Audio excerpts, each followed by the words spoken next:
Hola chicos y chicas, ¿qué tal? ¿Cómo estáis? Bienvenidos a mi canal. Mi nombre es Javier Gómez y hoy vamos a tratar el tema de la voz pasiva, the passive voice. Este tema se da en varios cursos de la educación secundaria, yo creo que en casi todos, pero la explicación la voy a dirigir más que nada para los alumnos y alumnas de cuarto de ESO. Espero que os guste y que os sirva. Vamos con la explicación. La estructura de la pasiva es un tipo de frase que nosotros no vamos a utilizar mucho en nuestro idioma. Sí hay un tipo de pasiva que es el que más utilizamos, que es la que se le llama pasiva refleja, que es la que se introduce con el pronombre se delante del verbo. Pero bueno, nosotros vamos a ver un tipo de pasiva que es la pasiva, la directa o la indirecta, dependiendo del complemento que nosotros cojamos, y vamos a ver cómo es primero la estructura de la pasiva en nuestro idioma. Vamos a poner un ejemplo. Juan vendió el coche. Una frase simple, ¿vale? En español, en nuestro idioma, nosotros tenemos que tener en cuenta que el verbo de la frase tiene que ser un verbo transitivo, es decir, un verbo que necesita un complemento directo. El coche va a ser el complemento directo de esta frase y Juan, pues ese es el sujeto. Entonces nosotros en nuestro idioma, los cambios que tenemos que hacer para transformar una oración activa en oración pasiva sería pasar lo que es el complemento directo, lo vamos a pasar ahora a sujeto, ¿vale? Porque tenemos que tener en cuenta que cuando utilizamos una pasiva es porque queremos darle más importancia a lo que es el complemento de la frase en lugar de al sujeto de la frase. Entonces, al centrarnos nuestra atención en el complemento de la frase, lo que hacemos es pasarlo a sujeto. Pero, obviamente, va a ser un sujeto paciente, es decir, un sujeto que no es el sujeto normal de la oración activa, es decir, un sujeto en la oración activa es aquella palabra que se refiere a quien ejecuta, a quien realiza la acción del verbo. Pero en la pasiva ese sujeto va a ser un sujeto paciente porque es la persona o la cosa que recibe la acción, no es el que la realiza, ¿vale? Aunque lo pongamos delante. Pues tendremos un sujeto paciente, un verbo que va a pasar a verbo en su forma de pasiva y un sujeto que es quien en realidad realiza la acción en la oración activa y ahora va a seguir realizándola en la pasiva, pero queda relegado a una segunda parte, ¿vale? Este sería, en la oración pasiva, sería el complemento agente. Vale, entonces lo único que tendríamos que hacer es cambiar el sujeto, que hemos dicho que es el coche. En este caso, como el verbo está en su forma de pasado, vamos a poner el pasado de la pasiva, el pasado del verbo en pasivo, que sería fue vendido, y por último ponemos el complemento agente, que siempre va a estar introducido con la preposición por.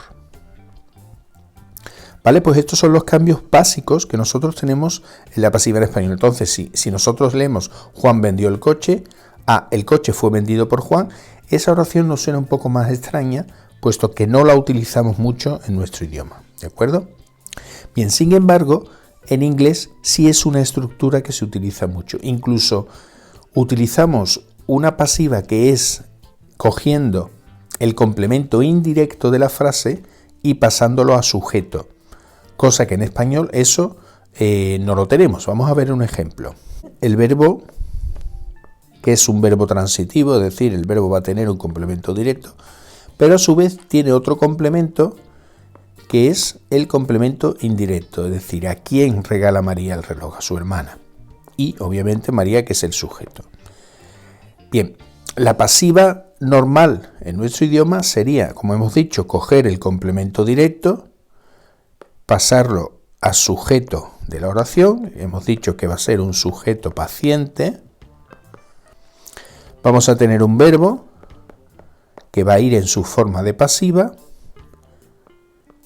y vamos a tener el resto de los complementos que aparezcan en la frase, es decir, en este caso los complementos que nos quedan serían a su hermana y por último el complemento agente, que es el sujeto de la oración. ¿De acuerdo? Si nosotros queremos hacer una pasiva cogiendo el complemento indirecto, eso en español, en nuestro idioma, no existe. Es decir, yo puedo poner la primera pasiva normal, que sería el reloj fue regalado a su hermana por María. Esa sería la pasiva directa, la pasiva normal que existe en nuestro idioma. Sin embargo, yo no puedo decir, en español yo no puedo decir su hermana fue regalada, en este caso, el reloj por María. Eso no existe en español. Sin embargo, y es a lo que quería llegar, en inglés, esta pasiva, que es cogiendo el complemento indirecto, sí se utiliza mucho en inglés, ¿vale? Y el problema que tenemos al pasar una pasiva cogiendo el complemento indirecto, una pasiva indirecta, pasarla al inglés, es que nos va a sonar rara en español. Y entonces vamos a pensar que esa oración no tiene sentido, que esa oración está mal. Pues no, aunque no nos suene, aunque no exista en español, nosotros tenemos esa pasiva en inglés, ¿de acuerdo? Vamos a pasar ahora ya al inglés directamente. John gave a present to Peter. Bien, como siempre, tenemos un verbo, que es un verbo transitivo, y en este caso este verbo tiene dos complementos. Tiene un complemento directo y tiene un complemento indirecto. Y obviamente lo que es el sujeto de la oración. Bien, como hemos dicho, los cambios principales van a ser pasar el complemento directo al sujeto y lo que es el sujeto, que va a ir al final como complemento agente. En inglés tenemos que tener en cuenta que el complemento agente va a venir introducido con la preposición by. Bien, si hacemos los cambios, sería a present, el verbo como está en pasado lo vamos a construir con el verbo to be más un participio. Ahora más adelante llegaremos a cómo construir los verbos, pero por lo pronto es lo que necesito es que entendáis cuáles son los cambios de esta estructura. El verbo, como digo, sería was given to Peter, que sería el otro complemento que aparece en la oración detrás del verbo, y por último el sujeto que hemos dicho que pasa a su forma de complemento agente. Luego ya tengo la oración pasiva formada en inglés. A present was given to Peter by John. Esa sería una oración pasiva normal, la misma que tenemos en nuestro idioma. Tiene un regalo, le fue entregado a Peter por John. ¿De acuerdo? Bien. Como decimos, en inglés, cuando el verbo tiene dos complementos, un directo y un indirecto, también podemos hacer otra oración pasiva que es ahora cogiendo ese complemento indirecto y pasándolo a sujeto de la frase. En este caso, perdería la preposición to, ¿vale? Porque un sujeto nunca puede llevar una preposición, por lo tanto esa preposición desaparecería y tendríamos Peter, el verbo es igual, was given. Ahora, el resto de los complementos que me quedan detrás del verbo, que en este caso es a present, y el complemento agente que se deja igual, que es el que era el sujeto de la frase activa. Por lo tanto, tengo Peter was given a present to John. Esta oración, que es correcta en inglés, nosotros no la tenemos en nuestro idioma. Pero como decía antes, sí tiene sentido y además se utiliza mucho en inglés, porque lo que estamos haciendo en la pasiva, recordad al principio que os decía que en la oración pasiva lo que estamos haciendo es darle más importancia al complemento del verbo en lugar de al sujeto de la oración, ¿de acuerdo? Entonces, lo que estamos haciendo con esta oración es darle más importancia al complemento del verbo, en este caso el directo y en este caso el indirecto, más que al sujeto de la oración que pasa al final de la frase. ¿Vale? Es más, este complemento agente, si el sujeto de la oración activa no es alguien concreto, no es una persona, un nombre común, un nombre propio concreto, en inglés se puede omitir, es decir, lo podemos quitar. ¿Vale? Imaginaos que en lugar de John fuera un sujeto they. ¿Vale? Bueno, pues este sujeto, al yo pasarlo a complemento agente, podría ponerlo como by them, pero lo más normal es quitarlo. Es decir, la oración se quedaría a present was given to Peter, y ahí se acabaría, o Peter was given a present. ¿De acuerdo? Entonces lo que quiero que entendáis es eso. Es decir, con la oración pasiva estamos enfatizando, estamos dándole más importancia a los complementos del verbo más que al sujeto. Por eso, como os decía, incluso hay casos donde el sujeto, ese complemento agente, se puede suprimir. ¿De acuerdo? Bien, pues ya hemos visto aquí los dos tipos de pasiva básico que tenemos en inglés.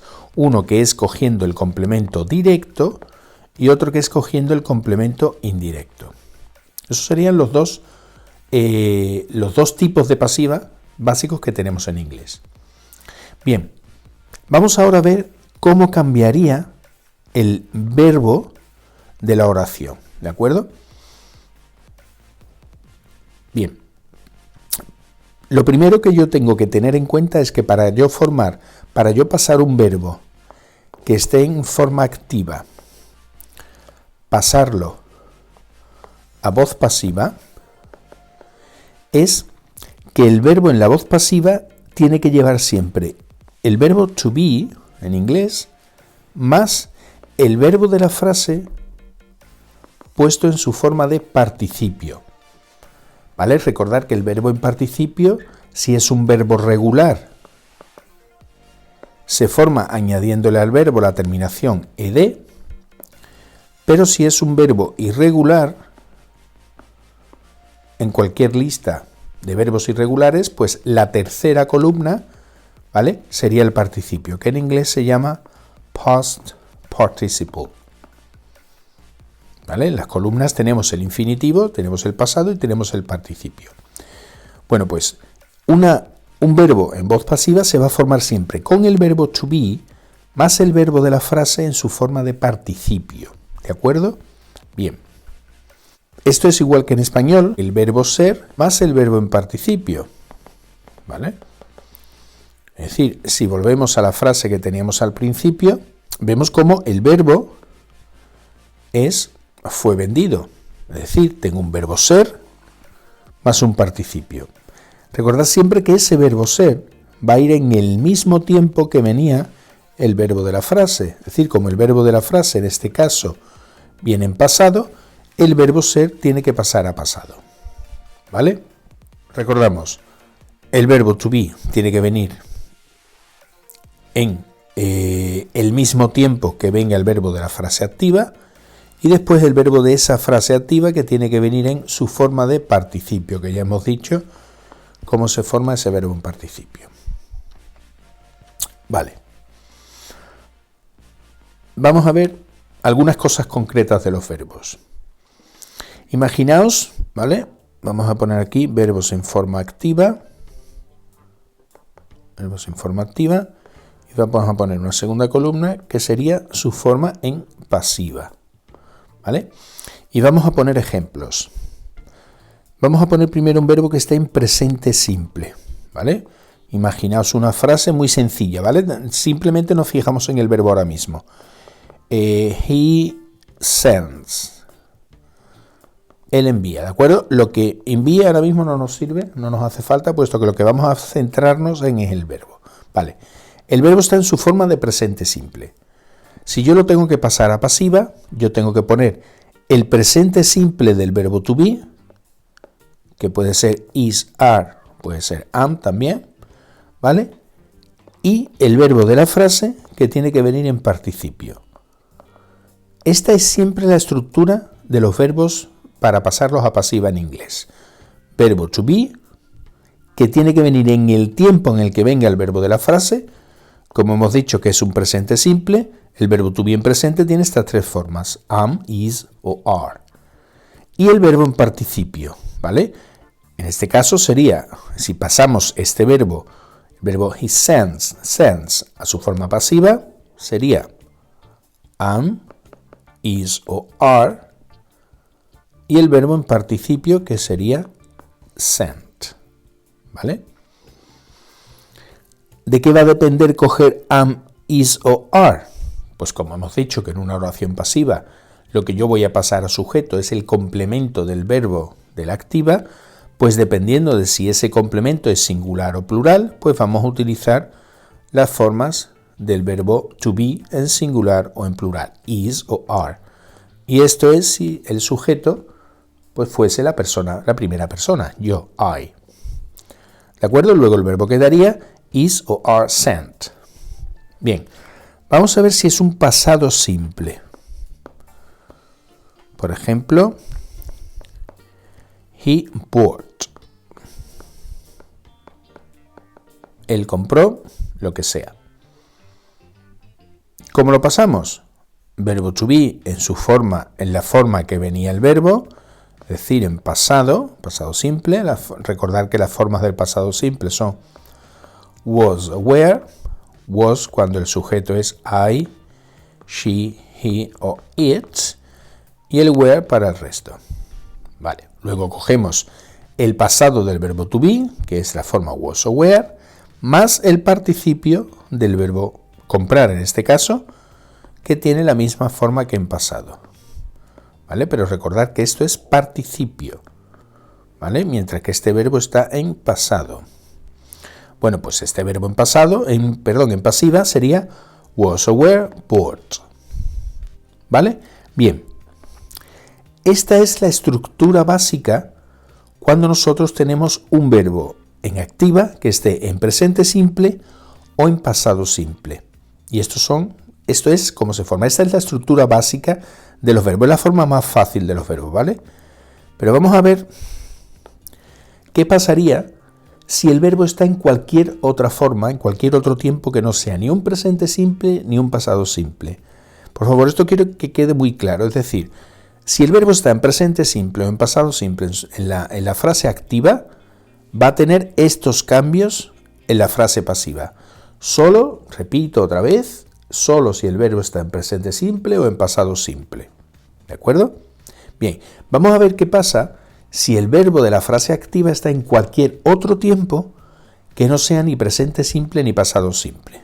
¿De acuerdo? Bien, otro tiempo, pues un futuro, un present perfect, un presente continuo, un pasado continuo, un going to, cualquier tiempo que no sea ni presente simple ni pasado simple. Bien, nosotros hemos dicho que para que un verbo esté en pasiva tiene que llevar el verbo to be más el verbo en participio.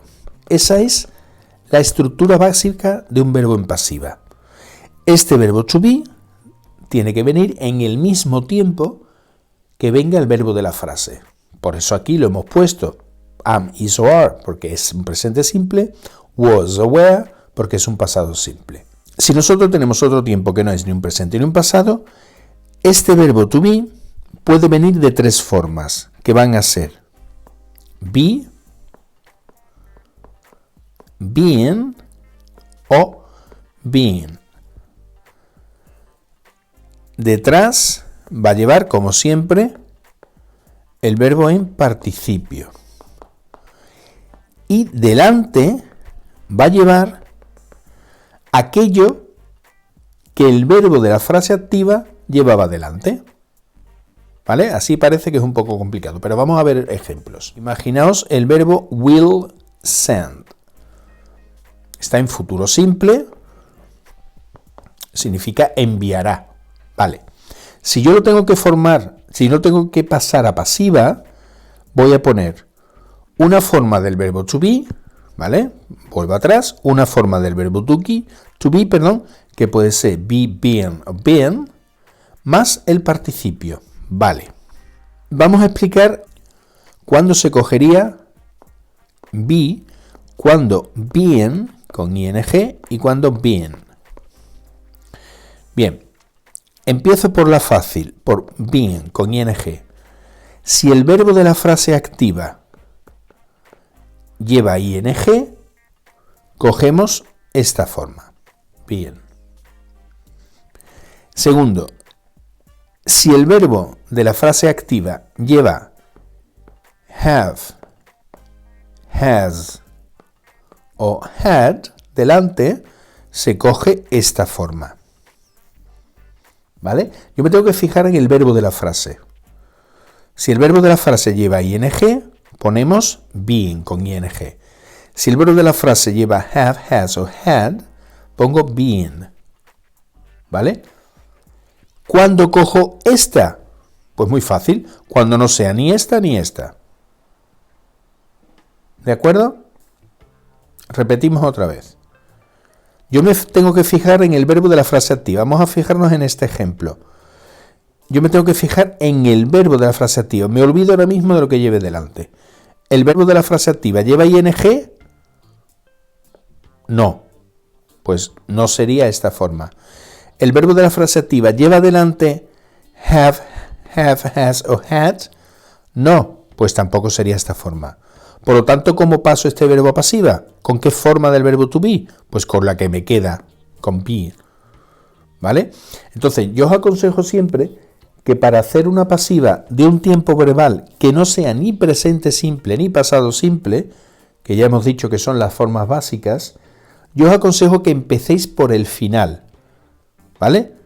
¿El final cuál es? ¿Qué hemos dicho? Para que un verbo esté en pasiva, tiene que ser be más participio. ¿Vale? Bueno, pues yo empiezo por el final y me voy hacia adelante. El verbo principal tiene que estar en participio, es decir, en este caso sería sent. Delante le voy a poner una de las tres formas del verbo. Hemos dicho, como el verbo no lleva ing, no puede ser esta. Como el verbo no lleva have, has o had, no puede ser esta. Por lo tanto, me queda be. ¿De acuerdo? Y ahora, delante, ¿vale? Recordamos. Mirar, hemos dicho verbo en participio primero, ya lo hemos puesto. Delante, una de las tres formas del verbo to be. Y delante, lo que el verbo lleve delante en la oración activa. Vuelvo aquí. Verbo principal en participio, verbo to be en una de las tres formas. Y delante, ¿qué lleva delante el verbo? Pues en este caso, como era un futuro simple, will. Bueno, pues ya tengo ese verbo puesto en pasiva. Will send pasa a su forma de pasiva como will be sent. Vamos con otro ejemplo. Vamos a poner ahora un present perfect, por ejemplo. Has drunk. Ha bebido, ¿vale? Esto es un present perfect. Y vamos a pasarlo a su forma de pasiva. ¿Vale?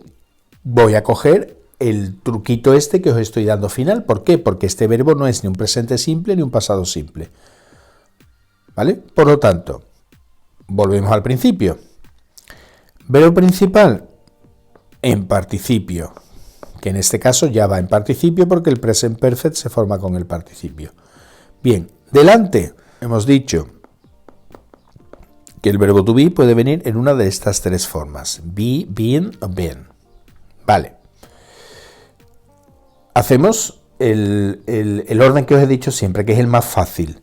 Miro primero si el verbo lleva ing. El verbo no lleva ing, no cojo esta forma. La segunda forma era si el verbo llevaba delante have, has o had. En este caso sí lleva delante eso, pues ya sé que tengo que poner esa forma. Bien. ¿Y ahora delante qué voy a poner? Pues delante voy a poner lo que el verbo lleve delante en la activa. En este caso, has. Que puede ser has o puede ser have, dependiendo del sujeto que llevase ahora en la pasiva. Luego, el verbo has drank pasa a su forma de pasiva como has o have been drunk. Bien. Vamos a poner ahora un ejemplo donde el verbo sí lleve ing, ¿vale? Vamos a poner un pasado continuo.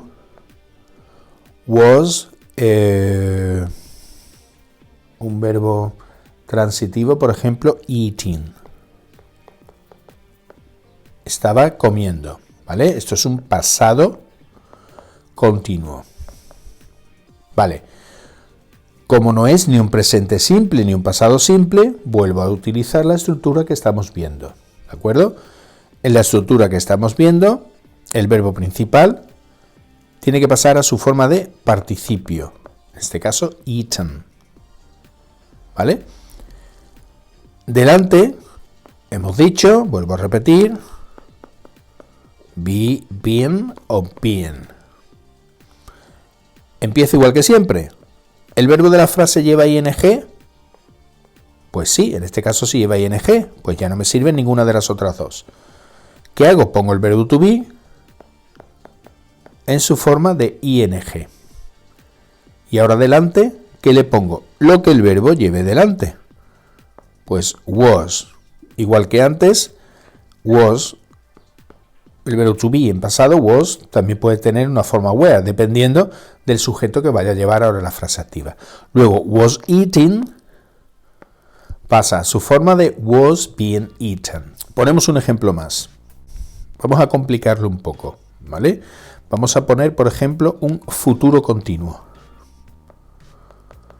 Will, be, y un verbo, por ejemplo, vamos a utilizar ahora write. Will be writing. Esto es un futuro continuo, ¿vale? Esto es complicarlo un poquito.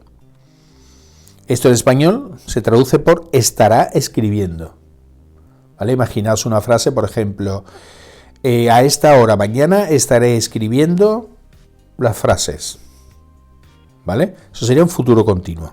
Bien. Como no es ni presente simple ni pasado simple, volvemos a utilizar este truquito, este esquemita que estamos utilizando, ¿vale? Os voy a poner aquí que en este caso yo tengo que utilizar una de las tres formas del verbo to be. Vale. ¿Por qué empiezo primero? Siempre empiezo por el final, por el verbo en su forma de participio. Written. Vale. Fijaos una cosa, ¿de acuerdo? Aquí aparece ya un to be, porque al ser el verbo una forma continua, tiene que llevar el verbo to be. Pero yo lo considero como un bloque, es decir, yo considero que esto es lo que viene delante del verbo, me da igual lo que sea, esto es lo que viene delante del verbo, ¿vale? Todo lo que esté delante del verbo se considera como un solo bloque y yo sigo mi esquema, yo sigo el esquema que hemos dado, es decir, verbo en participio, delante que tiene que llevar una de estas tres formas, es que ya lleva el verbo to be, me da igual, esto es un bloque cerrado. Voy a pensar. Primero, la de ing. ¿Lleva el verbo ing? Pues sí la lleva. Pues entonces ya sé que no es ni esta ni esta. Es decir, ¿cuál tengo que coger? Pues pongo delante bien con ing. ¿Vale? Y ahora, ¿qué me queda? Poner delante lo que iba delante del verbo. Este caso sería will be. Luego, esto es la pasiva de ese verbo. Y me podéis decir, bueno, pero es que se repite dos veces el verbo to be. ¿Vale? De acuerdo, no pasa nada. Esto, si lo traducimos, es estaré escribiendo y esto será estará siendo escrito. Ya os he dicho que es un poco complicar lo que es el verbo de la frase. Pero para que veáis que da igual que se repita el verbo to be, es decir, yo tengo siempre una misma estructura, siempre es verbo principal en participio, delante una de estas tres formas, ¿vale? Que ya os he dicho cómo elegir una u otra, y delante todo lo que el verbo lleve delante, ¿vale? Por lo tanto, en la frase activa todo lo que el verbo lleva delante es este bloque, pues este bloque lo copio tal cual. Por lo tanto, el verbo me quedaría will be being written. estará siendo escrito. Bueno, chicos y chicas, esta ha sido la explicación de mi primer vídeo, de la voz pasiva. Espero que os haya servido, que os haya aclarado un poco más las dudas que pudiéramos tener y sobre todo, si os gusta, ya sabéis. Nos vemos en el siguiente vídeo.